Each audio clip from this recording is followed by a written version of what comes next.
লিফটের সেই বিকট শব্দের প্রতিদ্বন্দ্বী যেন মাহিদের কানে তখনও বাজছে। ধুলোর আস্তরণ আর ছিঁড়ে যাওয়া কেবলগুলোর দিকে তাকিয়ে মাহিদের কপালে বিন্দু বিন্দু ঘাম জমেছে। আজ যদি হায়াত তাকে সিঁড়ি দিয়ে নামার জন্য জোরাজুরি না করত, তবে এতক্ষণে সে লোহার খাঁচায় বন্দি হয়ে পরপারে পাড়ি দিত।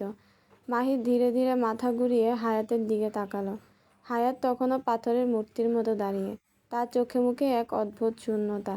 মাহিদ ভাবল মেয়েটা নিশ্চয়ই তার প্রাণ বাঁচানোর আনন্দেই স্তব্ধ হয়ে গেছে। কিন্তু হায়াতের মনের ভেতর তখন চলছে অন্য যুদ্ধ। সে মনে মনে বিড়বিড় করছে, হে আল্লাহ, এ কী করলে? শালারে তো লিফটে পাঠালে এতক্ষণে পটল আলু সব তুলতো। ধুর। মাহিদ হায়াতের সামনে এসে দাঁড়ালো। তার গম্ভীর্য এখন কিছুটা শিথিল। সে নরম গলায় বলল, মিস হায়াত, আপনি আজ যা করলেন, আপনি কি আগে থেকে জানতেন যে লিফটের সমস্যা আছে? হায়াত আমতা আমতা করে বলল, জি মানে না স্যার, আমি তো জাস্ট আপনার ভুঁড়ির কথা ভেবে মানে স্বাস্থ্যের কথা ভেবে বলেছিলাম। ওটা তো অ্যাক্সিডেন্ট। মাহিদ হালকা হাসল। এই প্রথম হায়াত তার ঠোঁটে বাঁকা হাসির বদলে একটা কৃতজ্ঞতার আভা দেখল। মাহিদ বলল, আপনার এই অ্যাক্সিডেন্ট আজ আমার জীবন বাঁচিয়ে দিয়েছে। আপনি আমার জন্য যা করলেন তার প্রতিদান শুধু ইনক্রিমেন্ট দিয়ে হয় না। হায়াত মনে মনে বলল, প্রতিদান দিতে চাইলে এক বালতি বিষ এনে দাও, আমি নিজে খেয়ে মরি। কেন যে সিঁড়ি দিয়ে নামতে বললাম? মিস হায়াত, আপনার বেতন 3 গুণ করা হলো। আর সবার সামনে দাঁড়িয়ে এই কোম্পানি আপনাকে কথা দিচ্ছে যে ভবিষ্যতে কোনোদিন টাকার সংকটে পড়লে এই কোম্পানি আপনাকে সাহায্য করবে। মাহিদের কথা শেষ হওয়ার সাথে সাথে করতালির শব্দ ভেসে এলো চারদিক থেকে। হায়াত হা হয়ে গেল। দু চোখ জ্বলজ্বল করে উঠল তার। মুনমুনেরও একই অবস্থা। সে এত জোরে হাততালি দিচ্ছে যে সবার কানের পর্দায় লাগছে। হায়াত মনে মনে বলল, একটা ভুল সারা জীবনের সুখ হয়ে গেল। আহা, হায়াত হেসে বলল, থ্যাংক ইউ স্যার। হঠাৎ একটা আর্তনাদ ভেসে এলো। সবাই চমকে পিছনে তাকালো। মাহিদ সিঁড়ির দিকে এগিয়ে যেতেই দেখল রোহিত উল্টো হয়ে পড়ে রয়েছে। তার এক হাত কোমর ধরে রয়েছে। মুনমুন রোহিতকে এভাবে দেখেই হু হু করে হাসতে লাগলো। সবাই তার দিকে ঘুরে তাকালো। রোহিত নিজেও ঘাড় ঘুরিয়ে তাকায়। সবাই চুপ হয়ে রয়েছে, শুধু মুনমুন হু হু করে হাসছে। তার হাসির শব্দ যেন প্রতিটি দেয়ালের কোণে বাজছে। হায়াতের খারাপ লাগলো রোহিতকে দেখে। কাকে ফেলতে চাইলো আর কে পড়ে গেল। মুনমুনকে হাসতে দেখে একটা মৃদু ধাক্কা মারল। এই শালি, চুপ কর। সবাই তাকিয়ে রয়েছে। মুনমুনের হাসি থেমে গেল। সে সবার দিকে তাকিয়ে মিনমিন করে বলল, সরি। বলেই আবার ফিক করে হেসে ফেলল। রোহিত লজ্জা পেয়ে মাথা ফ্লোরের সাথে মিশিয়ে ওভাবেই পড়ে রইল। হায়াত মুনমুনকে খোঁচা মারতেই মুনমুন বলে উঠল, দাঁড়ান স্যার, আমি আসছি। মুনমুন কথাটা বলে সিঁড়ি দিয়ে নামতে নেয়। বিধম্মার সাবান মেশানো পানিতে পা পড়তেই ফুল স্পিডে সে রোহিতের পিঠে গিয়ে পড়ে। এরপর দুটো চিৎকার। হায়াত চোখ খিচে ফেলল। মাহিদ কপাল কুঁচকাল। এভাবে পিছলে পড়লে কেন? সে হায়াতের দিকে তাকায়। হায়াত হঠাৎই চেঁচিয়ে বলতে লাগলো, এই, কে এখানে সাবানের পানি ফেলেছে? কে ফেলেছে? মাহিদ তখন গভীরভাবে উঠে বলল, সিসিটিভি ফুটেজ চেক করলেই তো হয়। হায়াতের ভেতর যেন টর্নেডো শুরু হয়ে গেল। শিট, তবে কি ভাগ্য এক্ষেত্রে তার সাথে দুশমনগিরি করল না?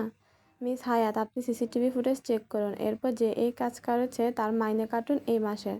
হায়াত হা হয়ে গেল। চোরের ওপর দায়িত্ব দিচ্ছে চোর খোঁজার। হায়াত মনে মনে একটা কুটিল হাসি দিল। সে বলল, আচ্ছা স্যার, আজকের মিটিংটা ক্যান্সেল করে অন্যদিন সময় দিন। আর এইদিকে হসপিটালে পাঠান যত্তসব অপরমঠ। মাহিদ রোহিত আর মুনমুনের দিকে তাকিয়ে কথাটা বলে নিজ কেবিনে চলে গেল। খুব হয়েছে, বেশি হাসছিলেন আপনি। মুনমুন নিজের কোনোই ডলতে লাগলো। দারুণ ব্যথা পেয়েছে মেয়েটা। রোহিত সিধে হয়ে বসে কোনো মতে। হায়াত করুণ চোখে তাকায় তার দিকে। ইসরে মুনমুনটাও আঘাত পেল। আজকে মেয়েটাকে মেল্লা কিছু কিনে দিতে হবে রে, তা না হলে হায়াত শেষ। কিনে দেওয়ার কথা মাথায় আসতেই হায়াতের মনে পড়ল মাহিদের কথা বলাটা। ভবিষ্যতে কোনোদিন টাকার সংকটে পড়লে এই কোম্পানি আপনাকে সাহায্য করবে। হায়াত শয়তানি হাসি দিয়ে এক্ষুনি ছুঁড় মারল কেবিনের উদ্দেশ্যে। মেয়েটা অজান্তেই আমাকে 2বার আজ প্রাণে বাঁচালো। আমি কি তাকে ক্ষমা করে দিব? অলিভার, তাকে এভাবে কাজ দিয়ে টর্চার করা কি অফ করে দেওয়া উচিত আমার? অলিভার ড্যাব করে মাহিদের দিকে তাকিয়ে। মাহির চেহারায় হেলান দিল। কিছু ভাবছে সে। তখনই হায়াত নক করলো। May I come in sir?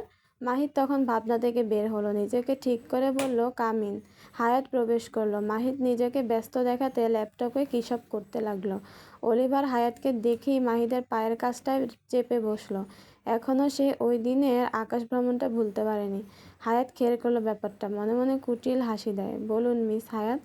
হায়াত একটু নিজেকে ধারস্থ করে বলল, স্যার আমাকে 10 লাখ টাকা দিন। মাহিত কপাল কুঁচকে বলে উঠল, হোয়াট? হায়াত তৎক্ষণাৎ বলল, একদম পাল্টি খাবেন না স্যার। আপনি তখনই বাহিরে বলেছিলেন যে আমি কখনো টাকার সংকটে পড়লে সাহায্য করবেন। মাহিত বিরক্তমাখা কণ্ঠে বলল, আপনি এত 10 লাখ 10 লাখ করেন কেন সবসময়? হায়াত অসহায় স্বরে বলল, আমার লাগবে। কী করবেন এই টাকা দিয়ে আমিও শুনি। It's personal sir. তাহলে টাকাটাও আপনি পাচ্ছেন না, যেতে পারেন। হায়াত বড্ড অস্থির হলো এবার। সে বলল, please sir, try to understand, এটা আমার পার্সোনাল বিষয়। মাহিত হায়াতের দিকে তাকালো এই পর্যায়ে। এরপর বলল, আমি যে আপনাকে এতগুলো টাকা দিব, এরপর যদি আপনি এই টাকা দিয়ে অনৈতিক কিছু করেন, যদি গাঁজা মদ খান। হায়াত যেন আকাশ থেকে পড়ল। সে অবাক হয়ে বলে উঠল, কি? গাঁজা মদ? আমাকে দেখে মনে হয় যে আমি এসব খাই? মাহিত পিছল হেসে বলল, আপনার চোখ দেখলেই বোঝা যায়। পান্ডারাও হার মানবে আপনার চোখের যত ডার্ক সার্কেল। তাছাড়া সকালে তো আপনি গাঁজাখোরদের মতোই চোখ লাল ছিল আপনার। হায়াত হা হয়ে গেল। এ কেমন অপমান, তাকে গাঁজাখোরদের মতো দেখতে? মাহিত পরপরই বলল, উপযুক্ত কারণ না দেখাতে পারলে টাকা আপনি পাবেন না। হায়াত এখনও ট্রমাটাইজ। কি বলল এসব মাহিত? তাকে কি সত্যি আজকাল এমন দেখাচ্ছে? মাহিত হায়াতকে দাঁড়িয়ে থাকতে দেখে বলল, আপনার কথা বলা শেষ হলে আসতে পারেন। হায়াত রোবটের মতো চলে গেল। সে যেতেই মাহিত হেসে ফেলল। পরপরই সে তার গম্ভীর কষা মুডে ফিরে আসলো।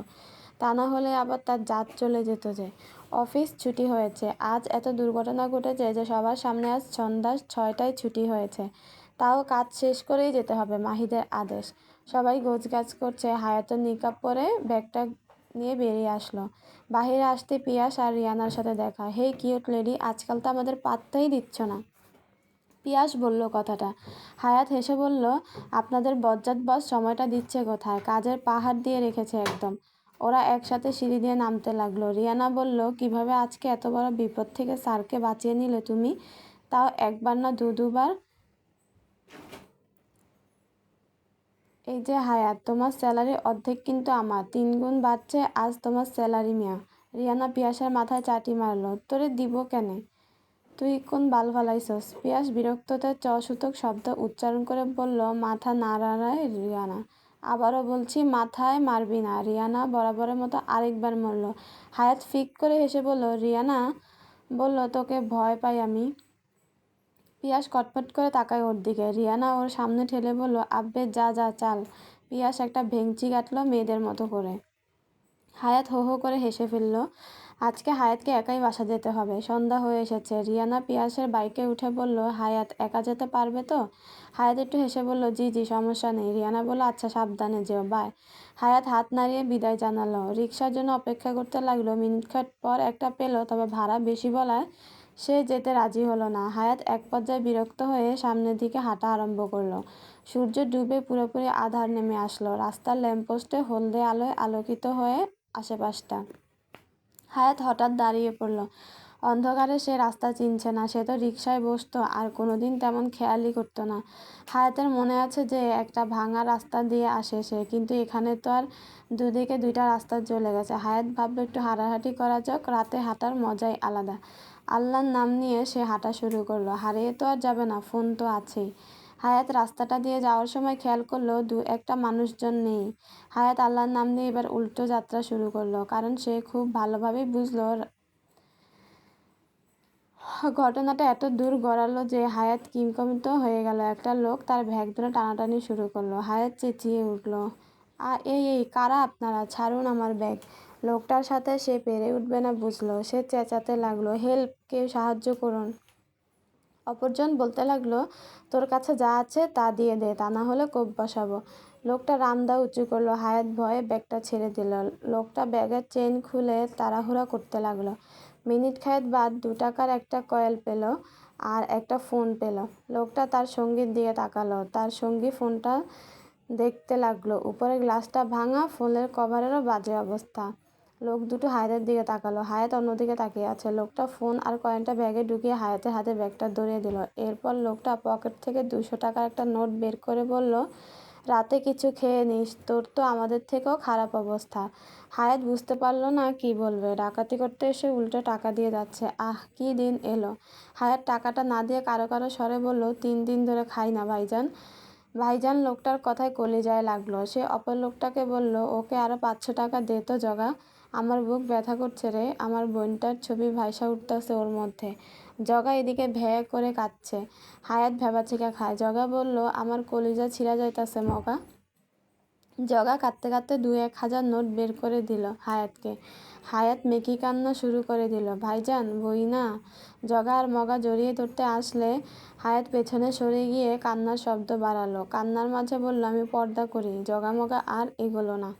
মনে হচ্ছে যেন রাস্তায় মেলায় হারিয়ে যাওয়া ভাই বোনের দেখা হচ্ছে।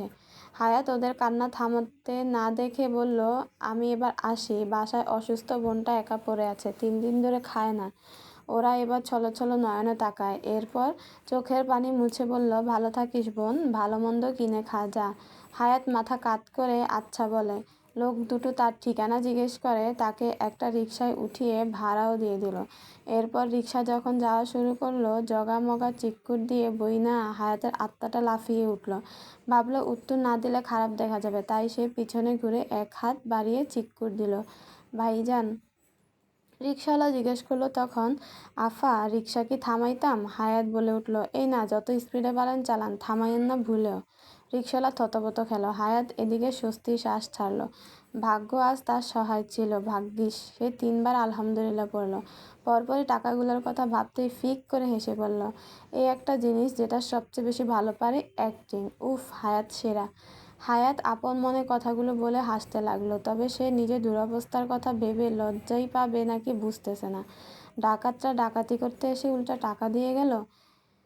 হায়াত ফুস করে শ্বাস ছাড়ে। শুধু একটা বাক্যই বলল, জীবন তুমি ধন্য হায়াতকে এই পরিস্থিতিতে ফেলার জন্য। অফিসে নাকি আজকে লিফট ছিঁড়ে পড়ে গেছে। মাহিদ বেডে হেলান দিয়ে ফোন স্ক্রল করছিল।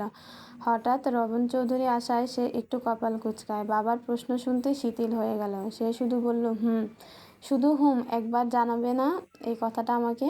জানালে কি করতে? মাহিদের উল্টা প্রশ্নে ভদ্রলোক চুপ হয়ে গেল। মাহিদ বলল, শুধু প্রেশার হাই হতো, তাছাড়া আর কিছুই হতো না। বরুণ চৌধুরী কিছুক্ষণ চুপ থেকে বললেন, যে মেয়ে থাপ্পড় মেরেছিল ওই মেয়ের জন্য নাকি প্রাণে বেঁচে গেছো? মাহিদ একবার শুধু বলল, বরুণ চৌধুরী বললেন, মেয়েটার সাথে কালকে আমি দেখা করতে চাই। আমি নিজে কৃতজ্ঞতা প্রকাশ করতে চাই। তোমার ধারা তো আর সেসব হয় না। মাহিদ এই পর্যায়ে বাবার দিকে তাকালো। পরপরই বলল, কোনো দরকার নেই, আমি অলরেডি কৃতজ্ঞতা প্রকাশ করেছি। বরুণ চৌধুরী কিছু বলতে যাবে তখনই মাহিদ, আমার ভাই। মাহিদ কোথা থেকে দৌড়ে এসে মাহিদকে জড়িয়ে বলল। ফলস্বরূপ দুজনেই বিছানায় ধাপস করে পড়ে যায়। মাহিদের মুখ বিরক্তিতে ছেয়ে যায়। তুই ঠিক আছিস? আমি তো কাফনের কাপড় অর্ডার করে ফেলেছি। মাহিদ ওকে ধাক্কা দিয়ে সরিয়ে বলল, তুই পরে বসে থাক ওটা। নিজের জন্য নতুন অ্যাপ্রন বানিয়ে নে ওই কাপড় দিয়ে। মাহিদ বলে উঠল, আমার লাগবে না। বাবা, তুমি না একটা পাঞ্জাবি কিনবে বলেছিলে? তুমি পাঞ্জাবি বানাতে চাইলে? বরুণ চৌধুরী চোখ বড় বড় করে তাকালেন ছেলের পানে। কাফনের কাপড় দিয়ে সে পাঞ্জাবি বানাবে? আল্লাহ, এ কী ছেলে দিলে আমার ঘরে! এসব কী ধরনের কথা বলছো তোমরা? মাহিদ বিরক্তিকর একটা শ্বাস ছাড়ল। মাহিদ বলল, কি বললাম বাবা? আহা, কি নিষ্প্রাণ প্রশ্ন! বরুণ চৌধুরী রাগে গজগজ করতে করতে চলে গেলেন। যাওয়ার সময় বলে গেলেন, তোর মা শুধু আসুক তার বাপের বাড়ি থেকে, সবার আগে তোর হিসাবটা করবো আমি। মাহিদ বাবার কথা পাত্তা দিল না। সে বলে উঠল, তো বলো কিভাবে বাঁচলে? কোনো এক মেয়ে নাকি বাঁচিয়েছে শুনলাম। মাহিদ বিরক্ত হয়ে হলো, সবাই জানে কথাটা। উফ, মাহিদ বলে উঠল, তো ভাবির সাথে দেখা করাচ্ছিস কবে? মাহিদ কপাল কুঁচকে বলল, ভাবি? কার ভাবি? কে ভাবি? মাহিদ দুষ্ট হেসে বলতে লাগলো, এখনো বুঝিসনি? ওলে কচি খোকা। মাহিদ বিরক্ত হয়ে বলল, কি? আল্লাহ তোকে পজিটিভ সিগন্যাল দিচ্ছে। একটা মেয়ে কিভাবে না জেনেই তো তুই বের হ তো, প্লিজ বের হ। তোর লজিকহীন কথা শোনার ধৈর্য কোনোটাই আমার নেই। আমার মাথা থাকতেই বের হ। মরিদ মাথাটা পঙ্কুশে করে বলল, এর জন্যই তো বলে কারো উপকার করতে নেই, বের হ। মারিদ ফোঁস করে শ্বাস ছেড়ে বিছানা থেকে নামলো। চলেই যাচ্ছিল, তবে যাওয়ার আগে বলল, আচ্ছা তোর কাফনের কাপড়টা তাহলে? মাহিদ একটা বালিশ ছুঁড়ে মারল। তোর বাপকে গিয়ে পড়া ওইটা, তোর বাপকে। মারিদ সামনে তাকাতেই থেমে গেল। বাক্যটা আর পূরণ হলো না। বরুণ চৌধুরী কি একটা বলতে এসেছিলেন মাহিদকে, এসে এত সুন্দর কথাগুলো শুনে তার কান জুড়িয়ে গেল। তিনি বললেন, বলো বলো, বাক্যটা পূরণ করো। আমি কিছু করিনি কিন্তু এবার মাহিদ বলছে। মাহিদের দিকে তাকাতেই মাহিদ এলোমেলো দৃষ্টি ফেলল। বরুণ চৌধুরী বললেন, আমি আজই আমার শ্বশুরবাড়ি চলে যাব। এ অত্যাচার আর সইতে পারছি না আমি। ভদ্রলোক কথাগুলো বলতে বলতে চলে গেলেন। মারিদ বলে উঠল, আসল কথা বলো না যে বউকে ছাড়া থাকতে পারছো না। চুপ করো বেয়াদব। নিচ থেকেই খেকিয়ে উঠলেন তিনি। অরুণ চৌধুরী সোফাতে বসেছিলেন, ছেলে আর মেয়ের সাথে আড্ডা দিচ্ছিলেন। বরুণ চৌধুরীকে খেপে যেতে দেখে তিনি বললেন, কি হয়েছে ভাইজান? রোহিত বলল, নিশ্চয়ই মারিদ ভাই কিছু বলেছে, এটা তো জানা কথাই। তানহা হঠাৎ খিলখিলিয়ে হেসে উঠে। রোহিত বলল, তুই হাসছিস কেন? তানহা তাকে তার ফোনটা দেখায়। মারিদ স্টোরি দিয়েছে, পাশে কেউ নেই, অথচ সে ক্যাপশন দিয়েছে উইথ মাই ওয়াইফাই। ব্যাপারটা কষ্টের, কিন্তু রোহিত নিজেও খ্যাক খ্যাক করে হাসতে লাগলো। হাসার অবশ্য কারণও আছে, পেছনের দেয়ালে বরুণ চৌধুরীর ছবিটা টাঙানো। তাহলে ঘটনা কি দাঁড়ালো? অরুণ চৌধুরী কপাল কুঁচকে বলল, হাসছো কেন তোমরা? তানহা বাবাকে দেখলো জিনিসটা। অরুণ চৌধুরী মোটেও হাসি পেল না, বরং তার মুখে গম্ভীর হয়ে গেল।